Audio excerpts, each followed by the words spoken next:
নমস্কার বন্ধুরা, দিতির রান্নাঘর উইথ ব্লগ চ্যানেলে আপনাদের প্রত্যেককে স্বাগত।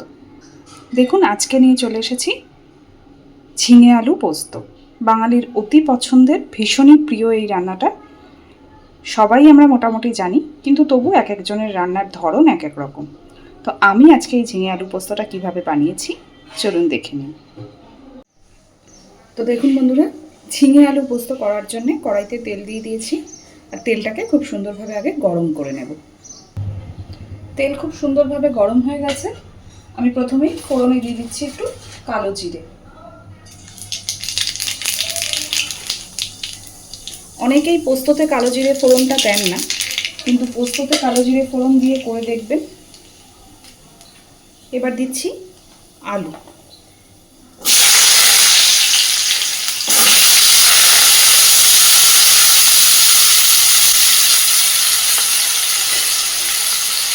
আলু যেহেতু একটু সময় বেশি নেবে সিদ্ধ হতে, তাই আমি আলুটাকে আগে ভেজে নেবো ভালোভাবে, ঝিঙেটা পরে ব্যবহার করবো।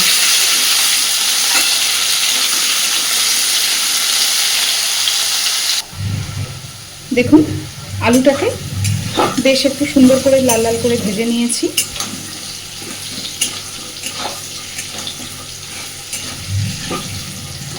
এবার এর মধ্যে আমি দিয়ে দেবো ঝিঙেটা।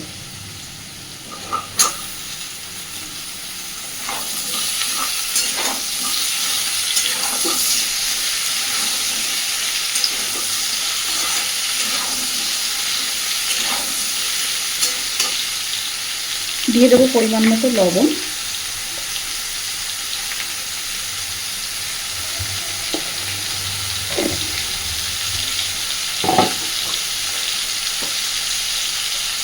দিচ্ছি হলুদ গুঁড়ো, তবে হলুদ গুঁড়োটা একটু কমই দেবো, কারণ পোস্ত একটু সাদা সাদা হলে বেশি ভালো লাগে।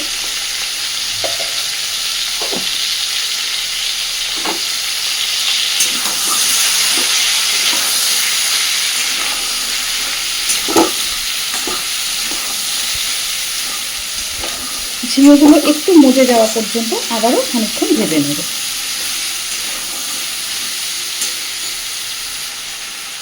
নিরামিষ রান্না যেহেতু, এই পর্যায়ে একটু চিনি দেব।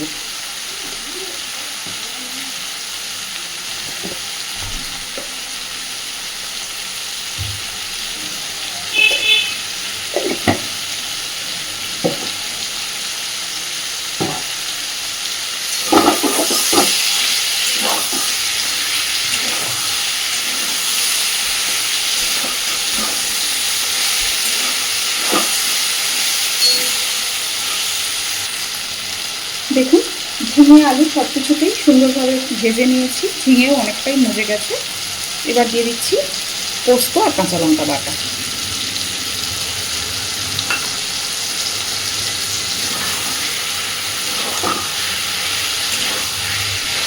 আমি পোস্তটা খুব বেশি মিহি করে বাটিনি, একটু সামান্য ঠিক আছে।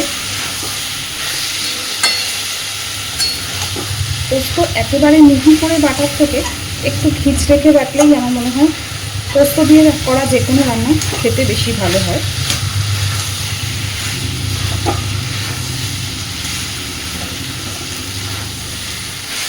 খুব ভালোভাবে সব কিছুকে মিশিয়ে দিয়েছি।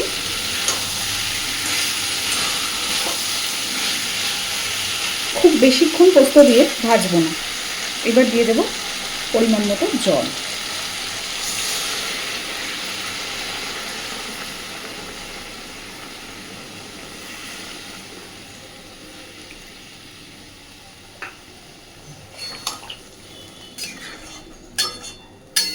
এবার মিনিট 5 ঢাকা দিয়ে দেবো, তাতে করে আলু সব সুন্দরভাবে সিদ্ধ হয়ে যাবে।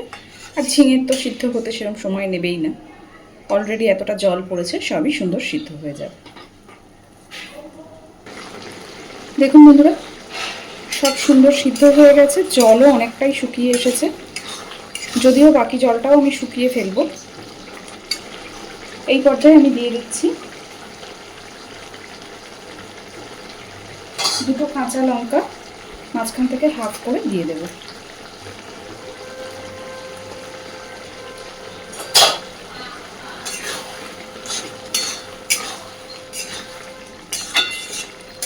লাস্টের এই কাঁচা লঙ্কার একটা আলাদা ফ্লেভার আসে। আর দেব কিছুটা সর্ষের তেল।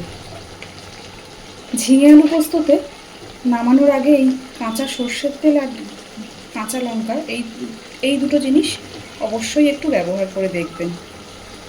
হয়তো অনেকেই করেন, আবার হয়তো অনেকেই করেন না।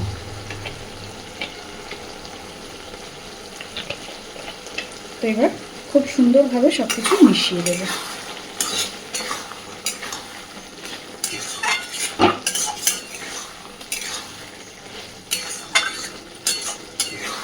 যেটুকু গ্রেভি আছে এটা আলুতে ঠান্ডা হলে টেনে নেবে। আর আমি এই পর্যায়েতেই এটা নামাবো। তো এবার আমি গ্যাসের ফ্লেমটাকে অফ করে দিচ্ছি।